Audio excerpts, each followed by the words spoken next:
Welcome into this live react and recap edition of the 105th PGA Championship.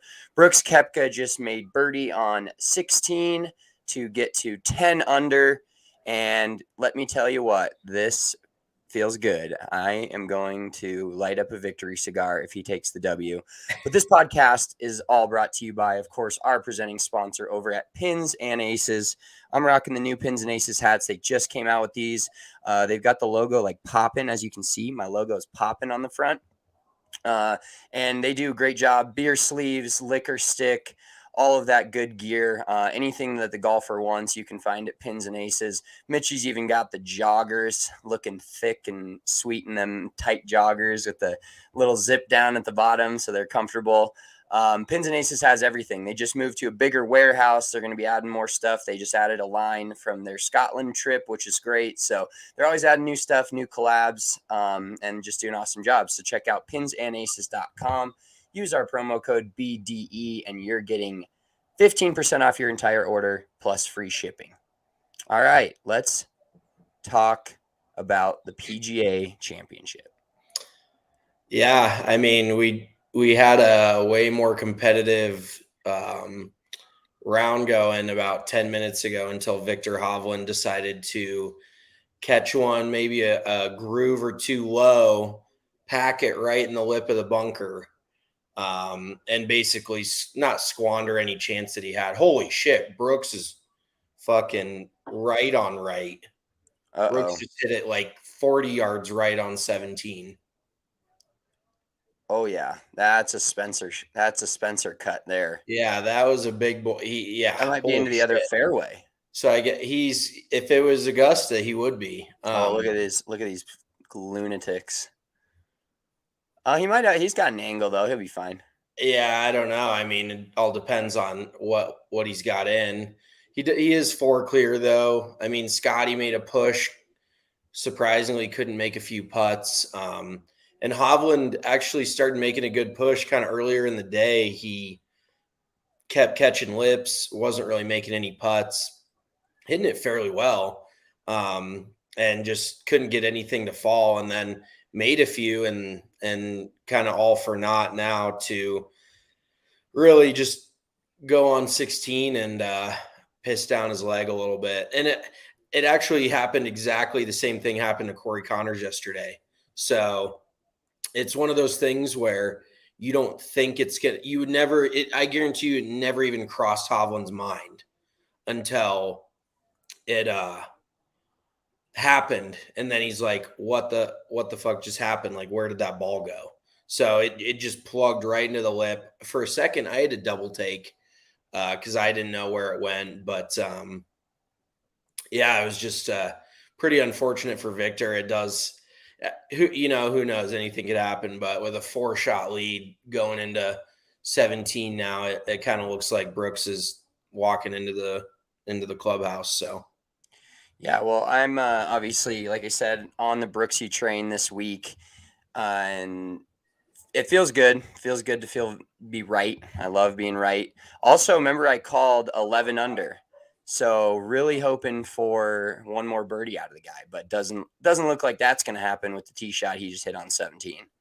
Yeah, you never know. He might just play it safe, try to make a few bogeys coming in. Not try to make bogeys, but play cautiously, try to make bogey here 17, and then par 18, whatever. So, yeah, it was a lot more competitive about a half hour ago, and now it's kind of, I wouldn't say dismantled, but it has been fun coming down the stretch. I mean, do we want to talk about Michael Block now or later? Because that's kind of been the story of the week. Let's get into the other storylines, and then we'll talk about Brooksy as he finishes the tournament with a dub. His third PGA Championship in like 6 years, so no big deal. Yeah, and so another fun fact, this is his third major in New York and his third win in his third major in New York.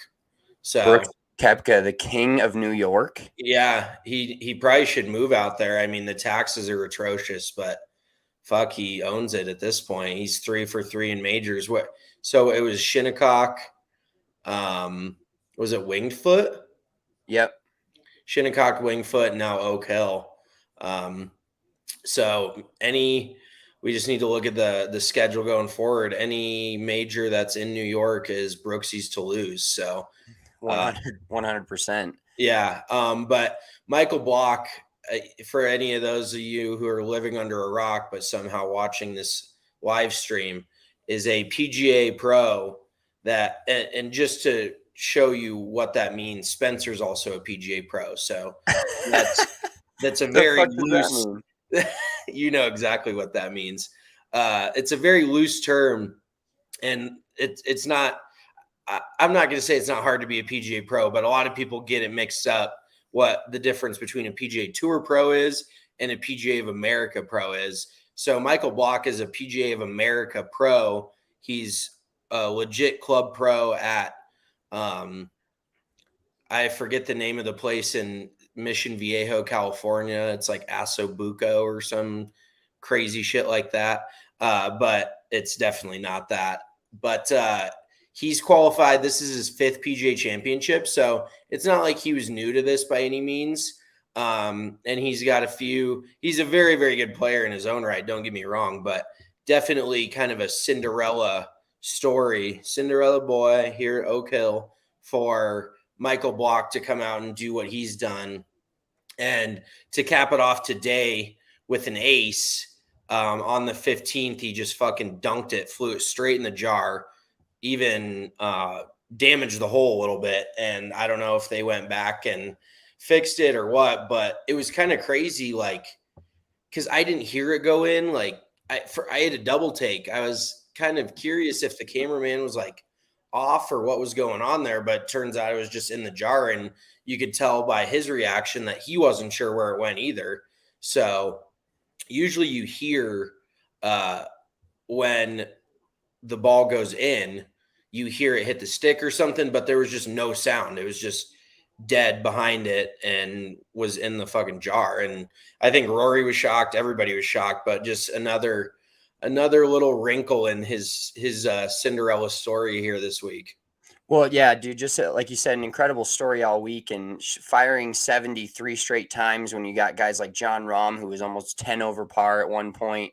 And just Block's attitude is hilarious. I think that's the part where, you know, he's like, when they told him he was playing with Rory, he was like kind of shocked by that. And then he makes an ace today, and he couldn't even tell if he's like, did that go in? And then I think his caddy is just some random caddy from like Pebble Beach or something, some dude he knows. But the caddy was just like, let's go. Oh yeah. I'm sure his caddy was super stoked. I mean, I heard them talking after he hit the shot, and the caddy goes, yo, you're going to hold up play. Like, you're going to delay this because they got to fix the hole. And he goes, I'll take that delay every time. Oh, 100%. Yeah. Obviously he would, that's but the best delay in the game of golf right there. Yeah, absolutely. If you're wrecking the hole by just flying it in the jar, then I don't think anybody's going to blame you for stop and play for that. But crazy round for him today. He had 3 bogeys, no birdies, and an ace. So 3 bogeys, 14 pars, and an ace to finish 1 over T15, which gets him into next year's PGA Championship. He doesn't even have to qualify again.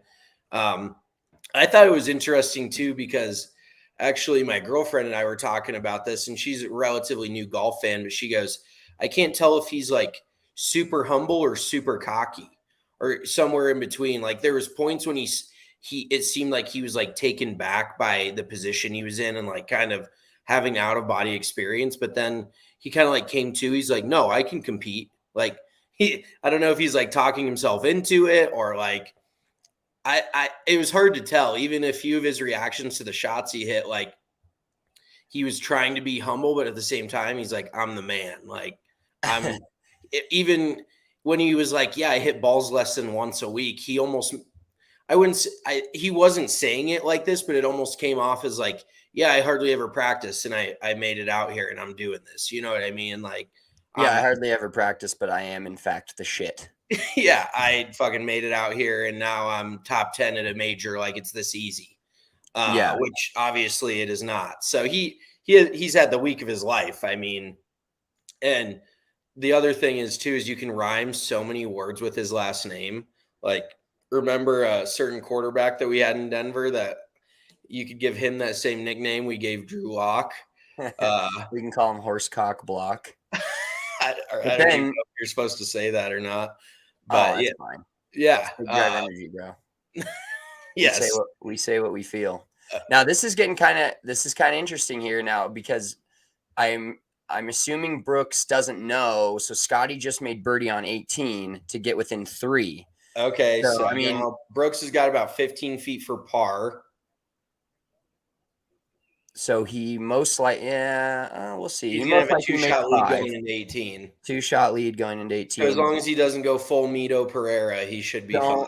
Don't say that. Don't say that out loud. Well, I was just more throwing a stray out for Mito to catch, but I don't think Brooks is gonna saw one off into the creek on the right. Yeah, they are interviewing Michael Block now. Do you think he was cocky, or do you think I thought he was just more purely kind of just shocked to be out there and shocked at how good he was playing? I don't know. I think and it's no knock on him, but I think if he's competing at this level, there's always a level of cockiness, you know? Well, that's what I mean is he's really super humble, but then he's deciding that he needs to change his own mindset for his personal reasons to be like, hey, I can do this, but he's not actually like that all the time. No, I agree. I think he was almost talking himself into it. Like, I got to say that I can compete out here because if I get up on that press stand and be like, I have no business being out here, I don't know what I'm doing, then everybody's going to be like, what the fuck? And then he's planting that in his own mind, and he could have shot 80 today, you know?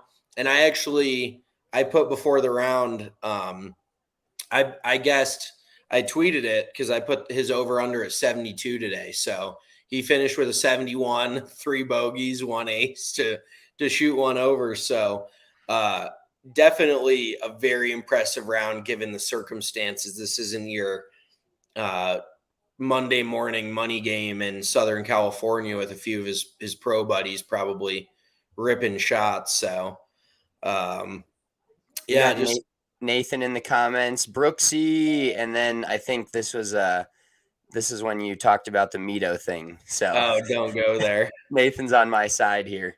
Yeah, I think he'll be fine. Oh yeah, Michael's got the waterworks going now.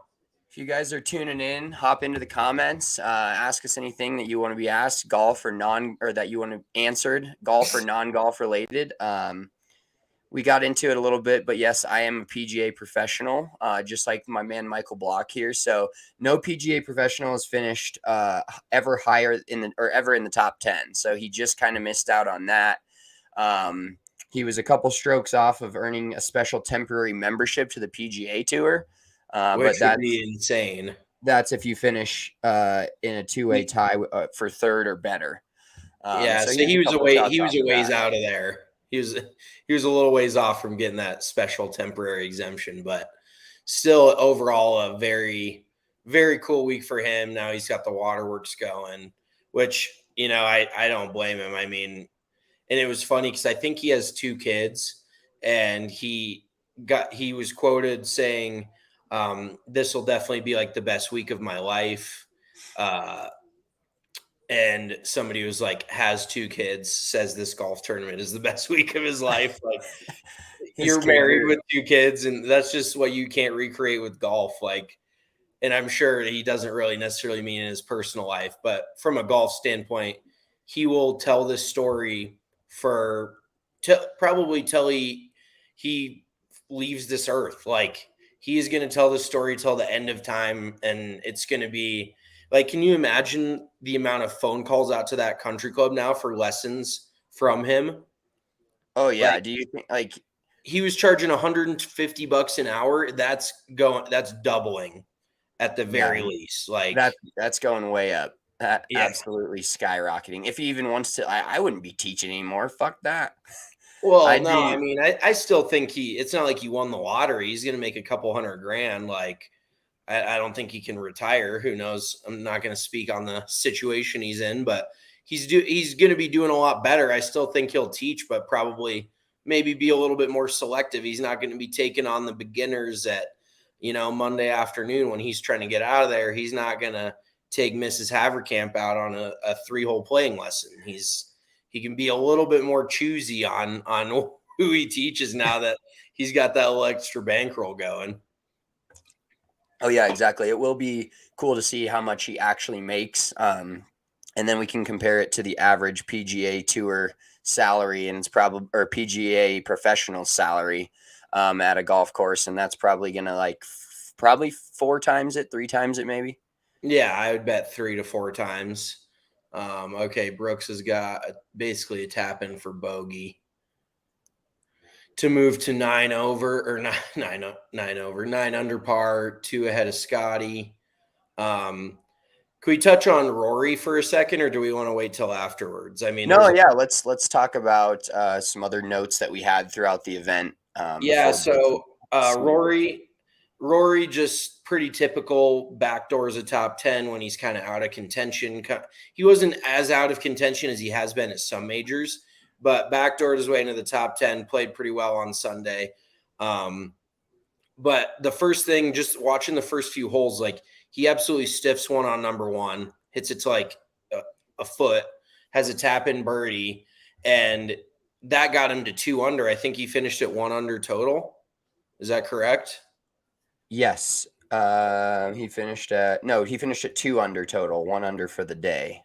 Oh, okay, 2 under total. So he got it to 2 under after 17, or after number 1. Nathan with another comment. Imagine going from lessons to quieting a crowd so Rory can putt on 18. Quite the scene.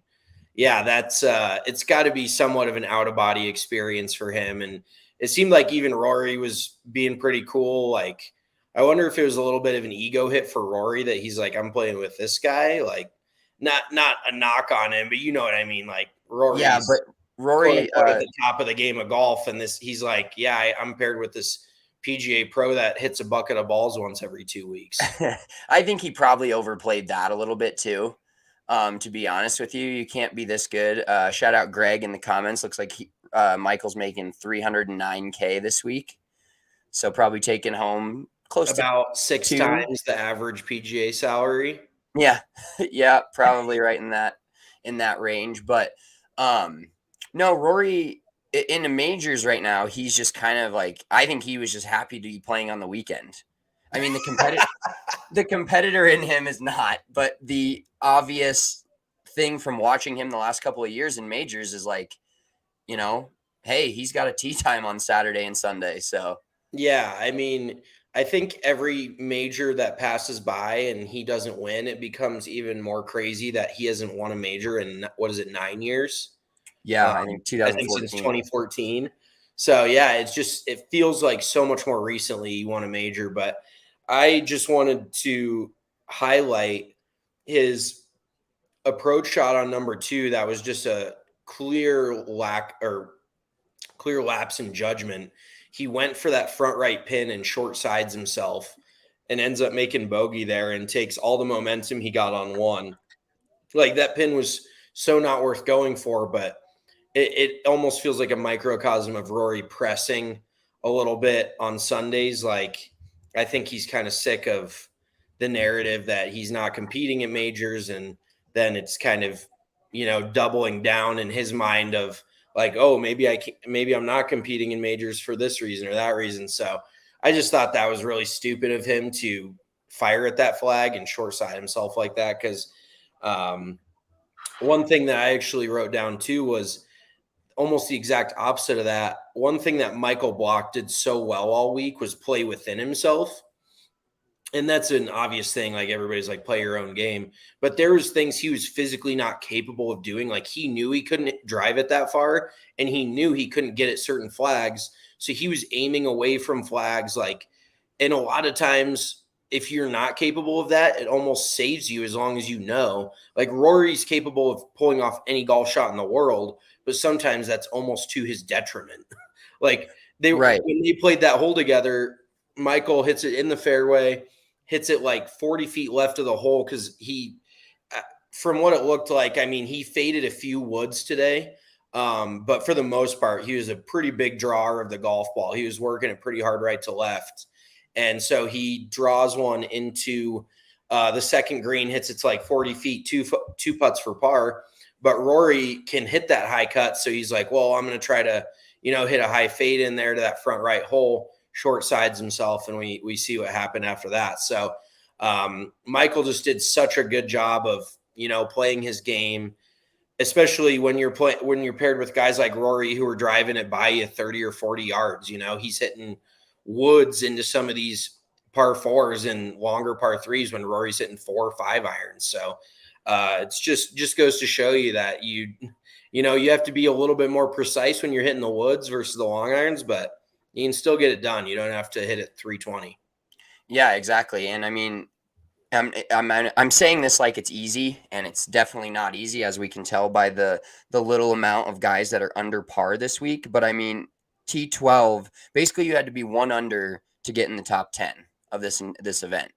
So shooting 4 rounds of even par gets you a T12 in a PGA Championship. So it's not like you have to go out there, and I love the golf course. We can talk about that a little bit.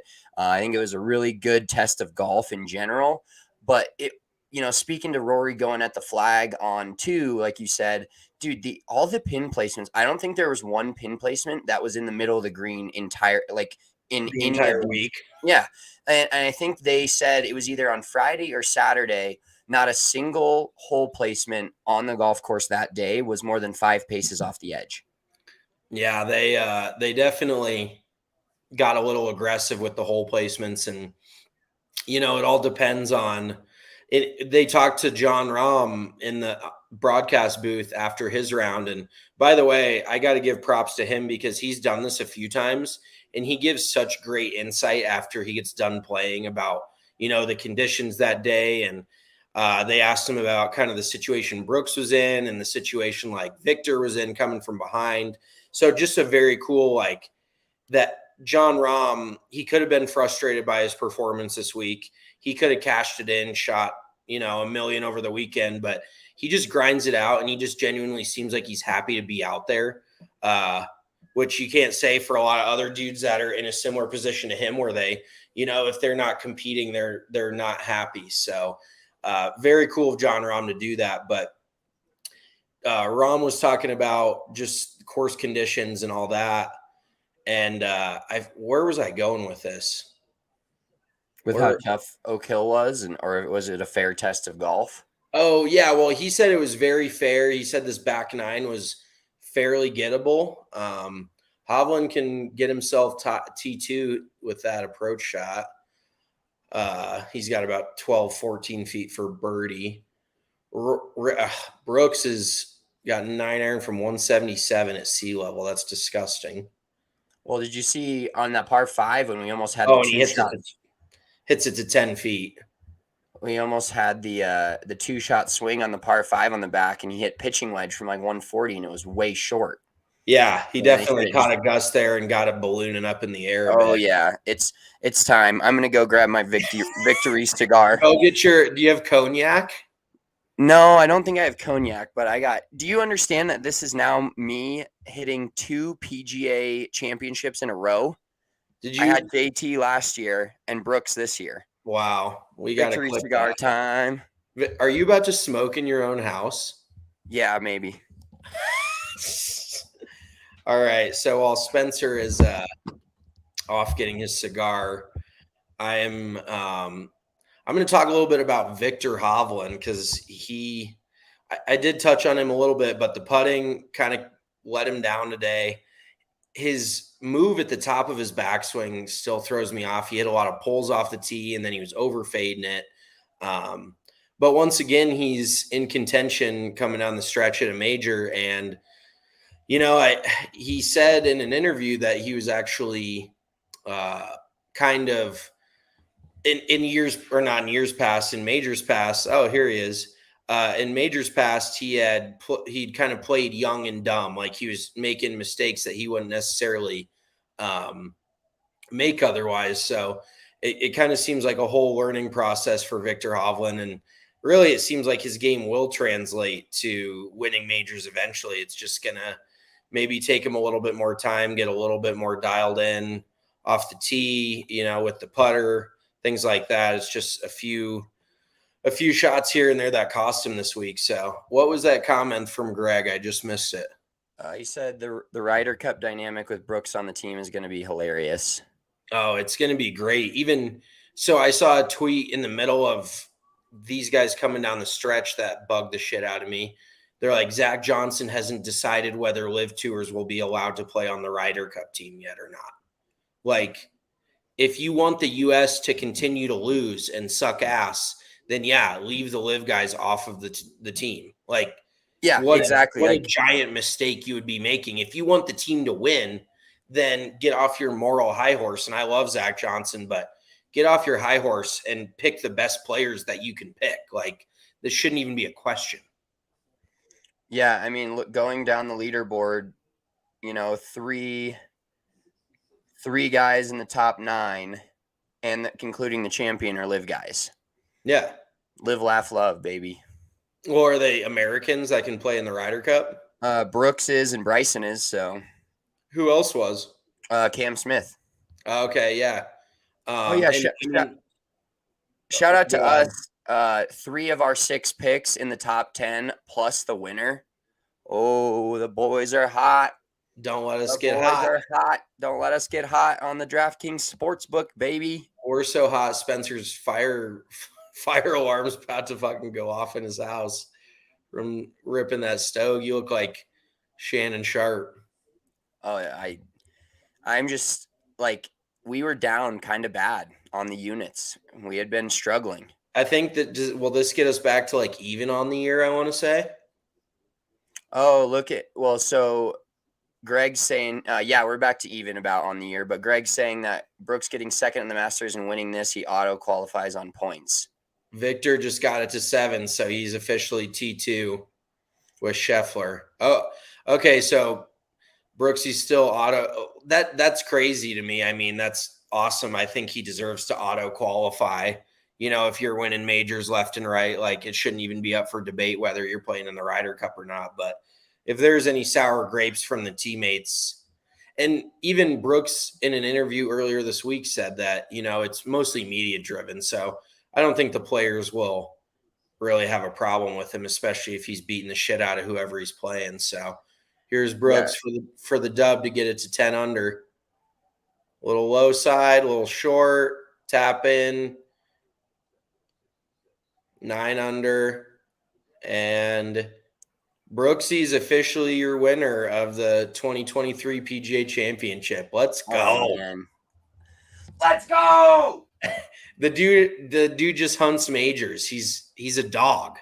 Like, watching him fully healthy now, I love the guy. Like, call it what you want, but the dude is just he's got 5 majors. Yeah, what? He's like it's insane. Yeah, the dude just continues to ball out in the biggest events, and in the last 6 years, he's won half of the PGA championships that he's entered. Yeah, that's 50% win percentage since 2018 in the PGA Championship. That's about as dominant as you can get for any single golf tournament. So, major props to Brooks, major props to Spence having him on the card. He has more majors than Rory McIlroy. Than Rory, I love that. Yeah, he's gonna absolutely bury. Oh, is that a Live player? No, it was just a Live hat. It is kind of funny that he must be the Nike thing, but he doesn't wear. You can see like some of the Live guys, they have, you know, their gear on here. I've seen some 4 Aces stuff. Thomas Peters had his stuff on. Patrick Reed had his stuff on. Bryson did. Thomas Peters has the full-on Range Goats bag. That is sick though. I don't blame him because I do really like that Range Goats logo. Is that Chase? I'm sure Chase is right there. Brooks honestly just looks so freaking relieved. Like, and he's kind of that dude that's just ultra competitive. Oh, Bryson came over with the handshake. Bryson being the big man. Honestly, I want to talk about Bryson for a little bit because I think now that he's like looks a little bit more like he used to pre-steroids, I kind of like him a little bit more. Like, post cycle, got rid of the water weight, all this creatine just coursing through his veins. I kind of do like him a little bit more, just like he's still bombing it, but he's a little more thinned out and he's not as insufferable just to watch in general. Unless, they just quit putting the camera on him when he's in contention. Yeah, no, he's kind of back to form and at least like finishing, top 5 at this major. Like you said, he's not hitting it crazy long. There was a couple of interesting comments which made He's it still funny. hitting it pretty crazy long. I saw him with the mini driver get 185 ball speed. Well, yeah, I mean, he's still moving it, but he's not like overly moving it. And but I did think it was funny. I think Rappaport or somebody was talking about the fact that like his 60 degree is the same length as his 7-iron. Like, how wild is that? Like, if you're chipping. Oh yeah, and he's got those massive grips on it. Like he's swinging a fucking jackhammer pretty much every single iron throughout the bag. And then I can only imagine his driver's got like a 95-gram shaft in it, like super, super heavy. I just can't imagine his club setup. I'd love to kind of see what he's got in the bag. But let's talk about the golf course for a second. Like, I thought the golf course was awesome. I love these Parkland old school country clubs, like all the massive trees, the green, the rough 8 dudes lunch this week. Probably one of the toughest PGA championships we've seen in years. And I would preface it by saying the PGA Championship's probably Greg Norman doing coke on a boat somewhere. Yeah, Greg and his third leg fucking hanging out in God knows where. Just Can we talk about that as well? I think that the picture, obviously, if you guys saw, I don't think it was Brooks though. Somebody said that it was Bryson. On the picture, there were people in the comments saying that that's not what Brooks was wearing. So I don't know who it was, but that dude, as I said on Twitter, he puts the hog in Hogwarts, whoever that was, because I think what that was the illusion of his golf ball in his pocket. If you're talking about Brooksy's hog. Are you positive? Yes, dude. I mean, I'm man enough to say I looked again today just to check back in on the situation. And just to double check the situation out. I had to, you got to verify, you got to corroborate here. So yeah, you see something like that, you need to check. Yeah, and it did not look like he had a fucking jar of tennis balls in his pocket. So I think it was just a golf ball. But yeah, that was a great visual for him. If something's going to get out there on accident, there's worse things than that rumor swirling around about Brooksy. So yeah, no doubt. No, I thought the golf course was awesome. Of course, not like the par 5s were not even like a story, which kind of makes it less fun. It kind of sucks. Like, yeah, it just like doesn't, there was more. I bet there was more eagles on that short par 4 on the back 14 than there were on the par 5s. Like, there was a couple eagles on there to that hole today. Patrick Cantlay, shout out to him, sneaking into the top 10, as well as Cam Smith on our card, and Brooksy. What a week. It didn't look that great going into today. But Cam came out absolutely firing with 3 birdies in his first 6 holes, 4 birdies, in his first 6 holes. And looked like he was gonna fire a real low one. I mean, 65 at this course is about as low as it gets. But yeah, no, and then Cam Davis, talk about a dude that shot 65 today, finished top 5 at a major, and you didn't hear his name one time. Like, I don't think did that dude even play golf today? Because I didn't hear anybody say his name. I didn't see a single one of his shots. No, we saw a few. We saw a few of his golf shots. Maybe 1 or 2. Another funny thing that I saw was, it was Higa. It was Higa that was leading the front 9 early on Thursday. Yeah. What was his first name? I want to say it was Hideki, but it's not. Did he make the cut? He made the cut. His name is Kazuki Higa. My bad. But he was 3 under, 4 under through like 12 holes. He finished the week 20 over par. He was the last place finisher out of everybody to make the cut. So a little bit of a rough week for him. Also, hate to say it, but Tony Finau plus 15 on the week. Come on, dog. Like, you're better than that. That very, very disappointing week for him. Like, Justin Thomas plus 12. Like, I actually want to talk about this because we're seeing a trend with Colin Morikawa, Justin Thomas, and I forget if it was Jordan Spieth or one other big name player that's just having a very rough. I don't think it was Spieth, but I know for sure it was Morikawa and Spieth, or Morikawa and Justin Thomas. They're both having pretty bad years this year relative to what they're accustomed to and what we expect them to do. And it basically, you can draw a line directly to their putting. Like, they're both outside the top 150 in strokes gained putting, which is clearly not going to get it done. And it just goes to show you, like, no matter how good you hit it, you still have to putt well. Like, if you look at their strokes gained tee to green and around the green and stuff, JT and Morikawa are still, top 50 in the world in ball striking, if not better. And it's almost single-handedly been their putting that has just kind of held them back this year. So I kind of thought that was interesting to see that stat, because those are two dudes you expect to contend, especially at majors and bigger events, and they're just not doing it this year. Yeah, well, dude, like, sounds kind of bad because he's won 2 majors in the last couple of years and had a dominant performance at the Open, of course, a dominant performance at the PGA Championship. But Colin Morikawa is kind of outside of those events, like, not. He's like kind of a nobody. No, I agree. And I mean, I think it goes back to a recency bias kind of thing. Like, remember last year or 2 years ago, there was hardly a week where he wasn't like the most bet on player in the field, like top odds, everything you expect. He got to the point there for a little bit where you expected him to win every single week he teed it up. And I mean, it just goes to show you, like, why we have doubts about Scottie Scheffler continuing this run and, like, John Rahm with his greatness, because, you can have a really good year or 2 years and then not necessarily disappear, but just kind of come back down to earth. Like, I think everybody is so quickly trying to find the next Tiger Woods, you know what I mean? Instead of these guys kind of cultivating their own careers.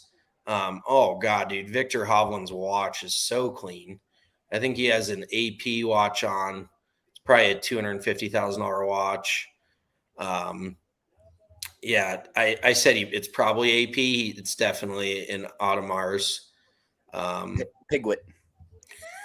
I think it's Peugeot. I think it's French. But, yeah, it's definitely not Piglet. So, is this fucking Winnie the Pooh? I just sounded out very literally. Yeah. Oh no, that's definitely what it looks like. But Hovland does look disappointed, and I think he'll get a major or two eventually. But it just seems like he's got a little bit more tightening up to do with his game. He's actually working with Joseph Mayo, who's out of TPC Summerlin in Las Vegas, and very, very big name back in the day on golf Twitter, kind of one of the original golf instructor pioneers that I learned from and bought some of his videos. And I wouldn't say I was a disciple of his, but I definitely took a lot of what he taught into my own teaching and my own game. But I was talking about it when you were grabbing your victory cigar. Hovland's move at the top still throws me off a little bit. Like, I think he's bordering on too shut at the top. Like, he's just too closed. And I know it's good for rate of closure and those things, but every time I looked up, he was either pulling it or over fading it. Like, there was no in between. So I almost think he has to get that club face just like a hair more neutral to give himself a chance to really, and he pivots just as about as hard as anybody. I mean, that's pretty evident if you watch him swing. Like, he's very rarely holding back and, like, going easy on the tempo. He's trying to fucking rip it every time he steps over it. So I think if he just got that club face, and here I am literally sitting on my couch talking about it, armchair quarterback, and the absolute shit out. Sorry, I was trying to read that comment and talk at the same time. I'm not Greg very saying that shot of Viktor yesterday on the where he looked baked out of his mind always gets me. But yeah, Viktor might dabble in a little bit of the devil's lettuce. I don't, who knows. But what today kind of showed was, so in the Masters we had the same situation with Brooks Koepka, but now he's on obviously two different ends of the spectrum. He got this one done, didn't get it done at Augusta, but you can kind of tell, like, in majors, there's always outliers and there's always players that just come out of nowhere and play well or win when you don't really expect it. But like, you can just tell the difference of where Brooks, was and still kind of is compared to like a guy like Rahm, but then where Viktor is now Brooks and Brooks is Rahm. Like, just putting that parallel together of, like, you kind of knew Brooks was like the one that was not going to be like scared of Viktor Hovland. And like in the Masters, John Rahm wasn't necessarily scared of Brooks. He just kind of buried him on Sunday, and Viktor's just not quite there yet. Viktor's obviously a great player. But he's the guy that was like, all right, you kind of expected after Saturday, you kind of expected Brooks to win.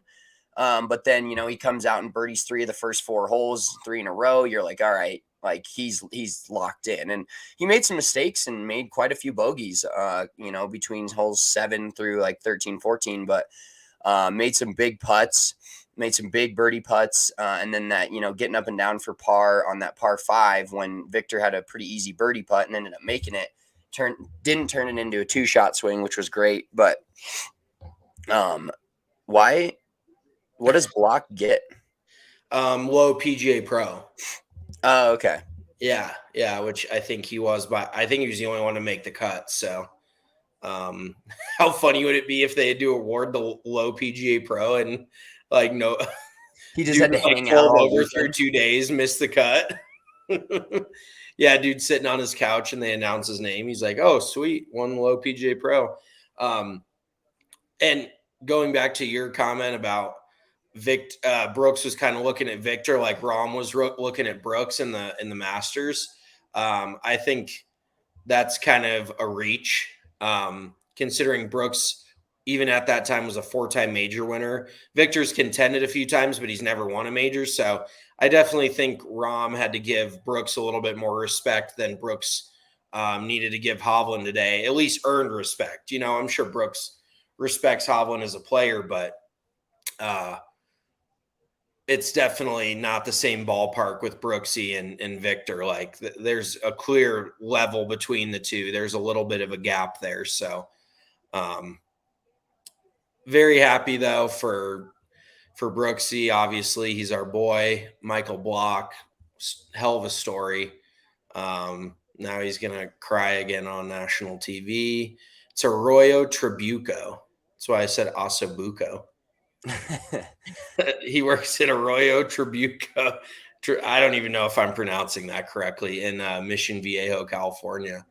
Also, I respect him doing it, but the medium shirt, like, he's not really thick by any means, but he probably could have gone a level up. Like, maybe he found out he was playing with Rory and he knew he needed to size it down one just to bring the physical intimidation to the table. But that I'd be rocking, me personally, and maybe this is just the way I'm physically heading, but I'd definitely be rocking a little looser shirt than that. Yeah, well, I bet you think he even packed shit for the weekend, or did he have to go to like PGA Tour Superstore? He probably had on Friday night and was like, "Oh shit, I'm playing 2 more days. Here we go."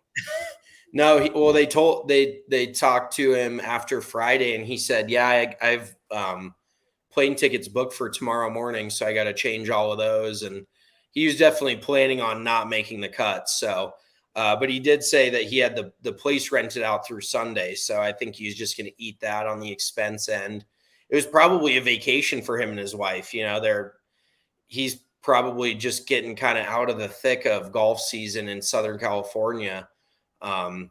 Does golf season ever stop in Southern California? Like, does it get worse in the winter, or is it better in the winter, worse in the summer? I don't really know it's shocking. I don't know about the climate in Southern California. Just add that to the list of things I don't have a clue on, but I bet he just went out. He's probably like, really? They got to hold the PGA Championship in Rochester, New York? Like, this isn't what I wanted vacation for. Like, I wanted to go to fucking Cabo or, who knows where else. But I bet it was just a vacation that he was taking this week, and he ends up walking away with a $320,000 check. So I think that's a pretty good week of vacation. Yeah, and getting to play at Oak Hill with all these dudes and getting to play golf with Rory McIlroy for 18 holes is still that's a pretty incredible thing. He's so relatable for us of like when he said hitting balls once a week and like the whole thing. We've talked about it on the podcast too, but just saying, like PGA professionals hit or they have the best job in the world and they play so much golf, and it's just like not the case. Yeah. But I do think that part was a little overblown. Like he was the PGA Professional Player of the Year in 2022. So he can definitely get it around, and it was just an awesome story for him this week. And then obviously with Brooks too, just two great stories. And one thing I want to talk about a little bit too throughout the whole event was the hot mics, dude. There was hot mics everywhere. Jordan Spieth, that was so relatable. You just hit one good fucking iron shot. I've said that exact same sentence probably. I said that to myself when we played golf on Wednesday probably 4 times. Every iron shot I hit, I look up and it's 40 yards left of my target. Yeah, you definitely let that one fly a few times. Also, John Rahm did have a few. I don't think it was necessarily about the course setup. I think it was just more about the shots he was hitting. He hit one drive left and he's definitely got a temper on him. Like he's got that fiery Spaniard type of temper, but he smacks his driver and he's like, you gotta be fucking kidding me. Like just everybody letting it fly all over the place. Who's another good hot mic? Justin Thomas, the stop it. Yeah. Well, dude, John Rahm broke 2 mics with his clubs. Like he smashed them. And he off of the tee boxes? Yeah. Like on Saturday, he was going off about like water ball. He said water ball like 4 times. Do you think they should have played yesterday? Like, do you think it was fair? And like or do you think they should have called it? No, I mean, I think if you have to have squeegees out on every single hole in order to keep it relatively playable, I think at that point you just call it. And I know there's a timeline and delays are never a good thing, for rescheduling purposes and resorting. They possibly would have tried to play 36 today or however many holes they had left in that third round. But the course was bordering on unplayable multiple times yesterday. So I totally get where Rahm's coming from. I would have been pissed because if it was lift clean in place, it could have helped a little bit, but the ball is still going to get so wet because the grass is wet and it was constantly raining. So at no point were they going to get a chance to hit even a dry golf ball. And for those of you who don't know, when your golf ball gets wet, it takes a lot of the spin off of it because you're getting water between the club face and the golf ball, which is causing less friction on the actual club face. So you get a lot of those knuckle balls that kind of shoot out there and don't really curve. They almost wiggle a little bit like an actual knuckleball in baseball, but then they just fall out of the sky. You get no distance out of them. You get no spin. So it makes it very, very hard to control the golf ball. And yeah, the weather Saturday was terrible. And even the weather, I thought Friday morning was very tough. Like a lot of the guys, Friday morning, like Dustin Johnson, for example. And, you always have to get a little bit lucky with the draw. If you go morning, afternoon, and it's better. If you go late, early, and it's better. But it seemed like the late with the 12-15 shotgun start. Yeah, the shotguns. Everybody's playing the exact same time, exact same conditions. Maybe the PGA Tour will implement that going forward. Highly doubt it. But I thought DJ shot 67 Thursday. Looked like he could have had a pretty good week. And then I think he shot 5 or 6 over on Friday, just with all the wind and very tough conditions Friday morning. So I thought that kind of derailed him, because there for a minute, I mean, he was top 5, top 10, and you don't necessarily usually see DJ start the week off competing and then fall out of contention like that. Like, he's a dude that can and will win more majors. So the morning on Friday was very windy, a little chilly, it looked like. So weather definitely played a factor this week. Yeah, well, and I can only imagine, like, the rough already looked so hard to hit out of. It was super thick. We had Thomas Peters that topped his 3-wood. That was super relatable for me. Oh, But for sure. He was 5 under through 6, and then he proceeds to hit a 3-wood like 12 feet. Yeah, So very quick. I can't even imagine, though, how hard it was to hit out of the rough when it was wet. And, like, a mixture of how wet it was and then how thick that rough is. Like, I'm surprised more guys didn't dial it back on a few holes and literally just try to get the ball in the fairway. And I know you can't dial it back a ton with how long some of the the 6th hole, I believe, through halfway through yesterday as a par 4, was the scoring average was 4.58. We've seen lower scoring averages on multiple par 5s on the PGA Tour than that. Yeah, I think through like midway Saturday or late Saturday, they put up a stat that the 6th hole this week was, according to scoring average, was the toughest par 4 in modern PGA Championship history. Like, I think it was playing at a stroke average of like 4.8 or 4.9. So it was borderline playing like a par 5. And honestly, I think, that it's not statistically the play. Like, when you're talking about, laying up to a distance and playing it like a par 5, but I honestly think some dudes would have benefited from taking their medicine and not even, trying to hit driver off the tee, hitting iron, like you said, hitting it way up to a good distance and then trying to wedge it in there close. And that's kind of what Michael Block did a few times. He had to get up and down from the fairway with a few wedges to make pars. And that's major championship golf. A lot of people discount the wedge on the 3rd shot on a par 4, like when you got to hack it out of the rough and you're still battling to make par. Like, not a lot of people think about that, but that separates the guys at -1 from the guys at +6 or 7 for the week. So yeah, and the Tom Kim mud bath, that was phenomenal.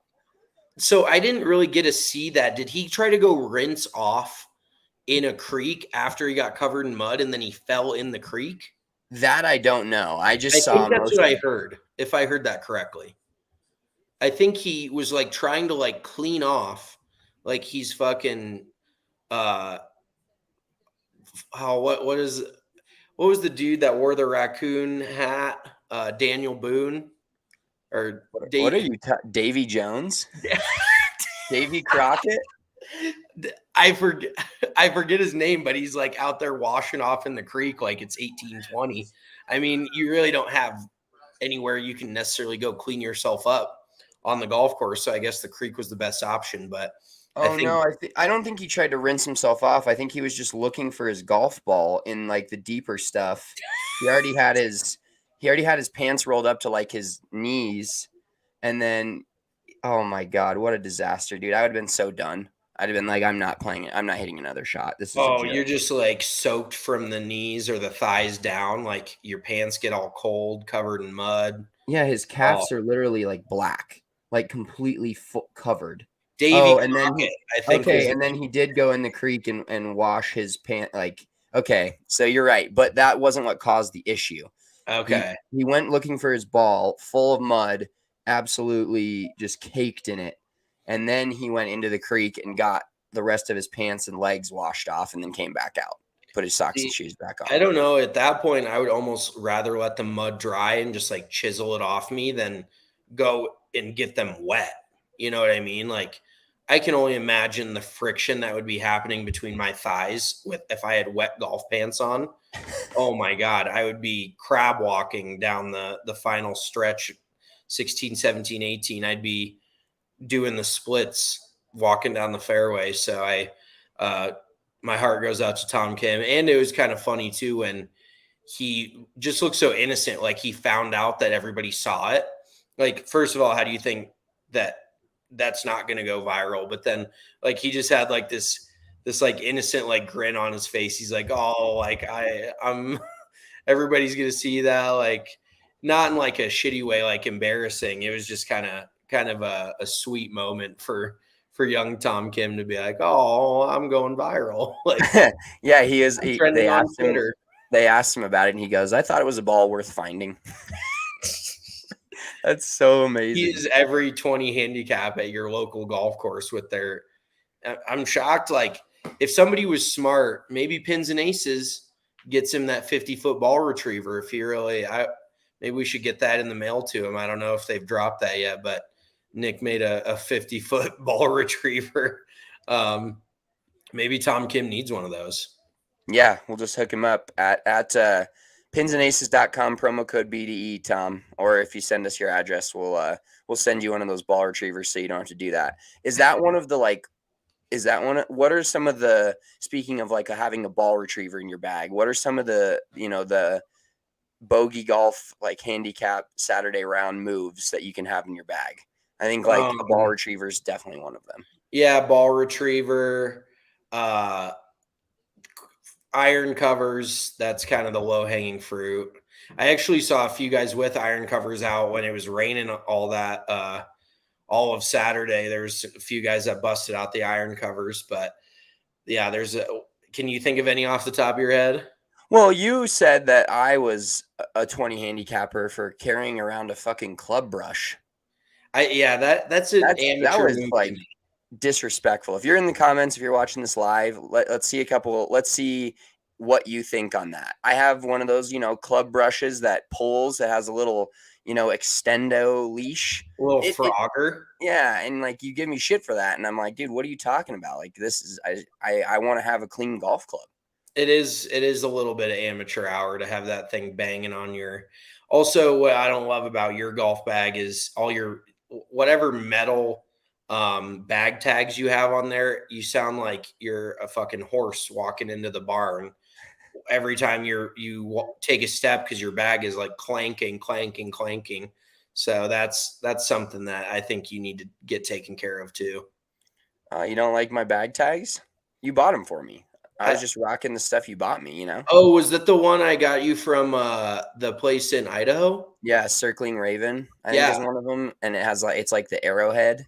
Yeah, that's a badass one. Okay, keep rocking that. But it was banging up against something else, so you can't. My Whistling Straits one. I've played Whistling Straits. Did you know that? Oh, okay. Well, shameless plug.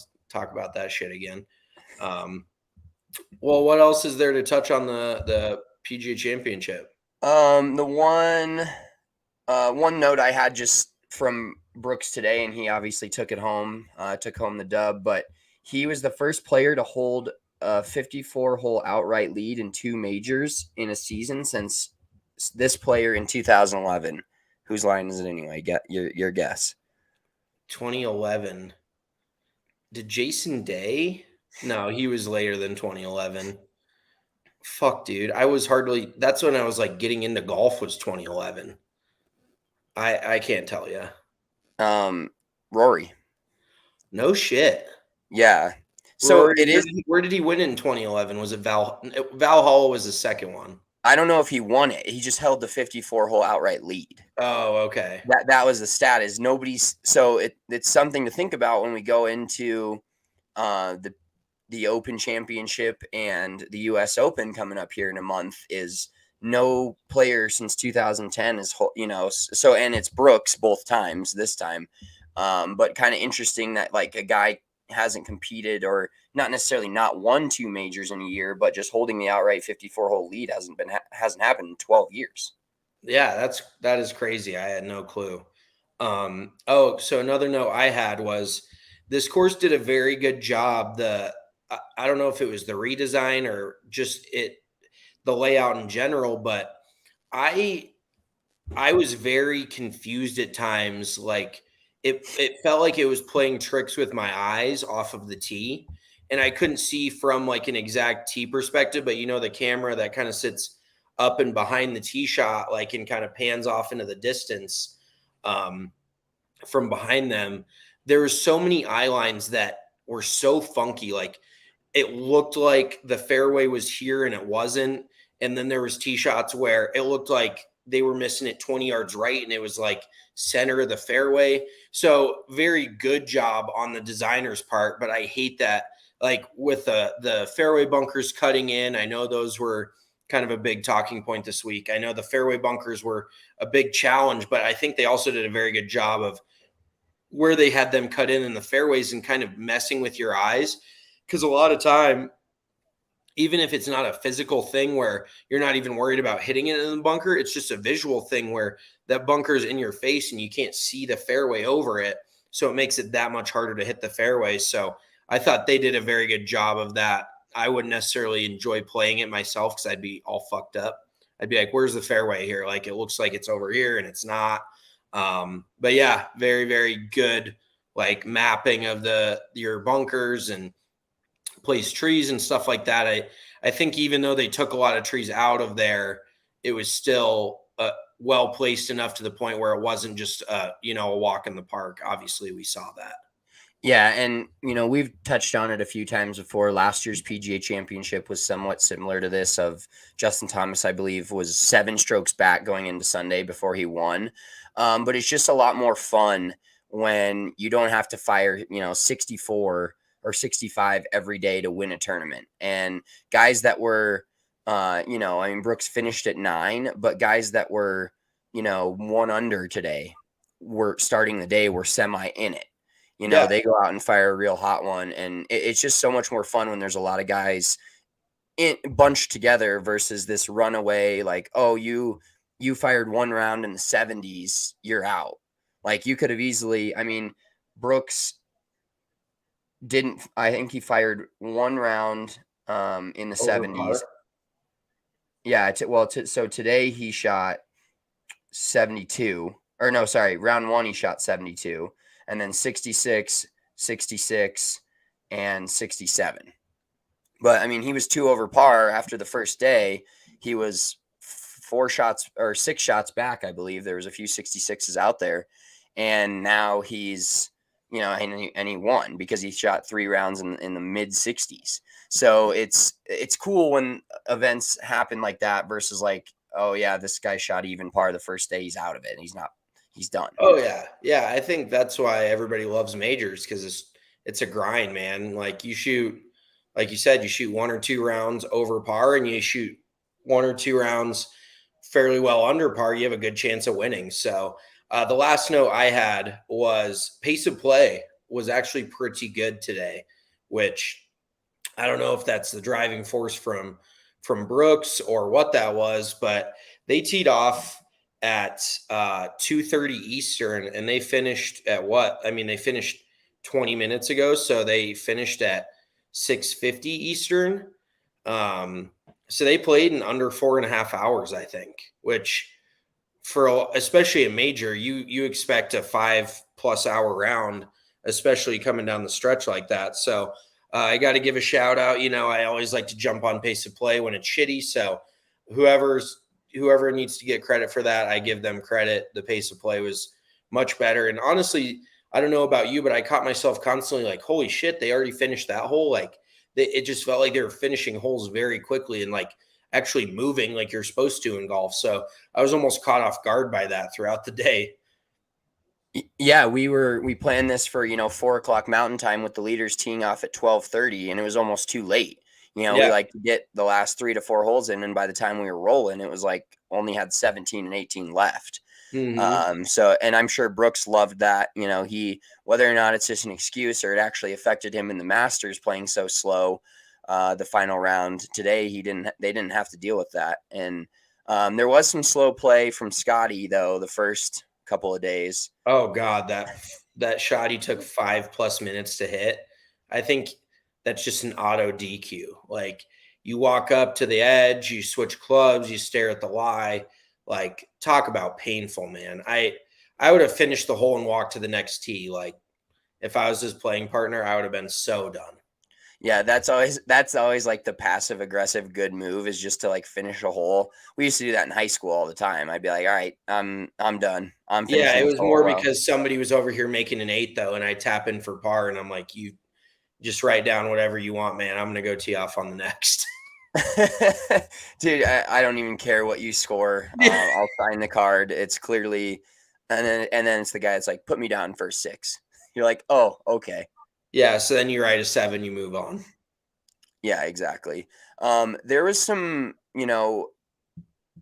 let's talk a little bit about that par 3 as well. Like, I think Dustin Johnson hit 9 wood today. Pretty lit that he has a 9 wood. But what a golf hole, dude. What a golf hole. Why does any pro carry a 9 wood? That's disgusting. Like, I'm sorry. That's one handicap move there? Yeah, it's just that's another like amateur move. Like, I can't believe that DJ. And honestly, I don't know if it sounds weird, and I'm a hybrid guy myself, so anytime you look at a face of a wood and it looks like it's turned up towards the sky like that, like you can tell the loft. Because if you're going 9 wood, that's got to be 24 degrees of loft, I bet. So that's almost similar to like a 4-iron. Like, I don't know if you put that in the bag like off the tee, if it just made sense with some of the distances to dog legs he was trying to get to or whatever. But yeah, 9 wood. I think Block hit 5 wood. I'd probably be hitting 3 wood, or maybe I don't see a world where I could get hybrid there, even downwind. 248 at sea level, that's just busting it. So I'd probably be hitting 3 wood. But yeah, that was but see, that's the difference for me is, so the par 3, was it 15? Yeah, I think so. That Block made the hole in one on. That hole is what, 170 yards, 160, 65 yards, 170. And that hole was way more fun to watch than the 245-yard par 3. Like, sure, I will die on this hill. Short par 3s are so much better than long par 3s. Like, because I don't have the stats in front of me, but I guarantee you the birdies with where they put that pin on 15 today, the birdies weren't outrageous. Like, if you put it in a good spot and you have a good short par 3, that makes the golf so much more fun, in my opinion. Like, even Luke Donald had a tweet that was like, the 15th is such a great hole today, or was it the 16th? I got to make sure I get this right here. I can't just keep doubling down on saying the wrong thing. I think it was 15. Yes, it was 15. Okay, thank God. But Luke Donald's like, 15 was such a good hole. Like, everybody's respecting it. Like, look at where Brooks and Viktor Hovland both hit it. They both hit it left edge of the green. Like, they're not messing around with short side themselves. No matter if it's 160 yards, like 170, you're aiming away from that flag. So I still think short par 3s, but then, Michael Block, I don't know if he aimed at the flag or what he did there, but he fucking flew in the jar.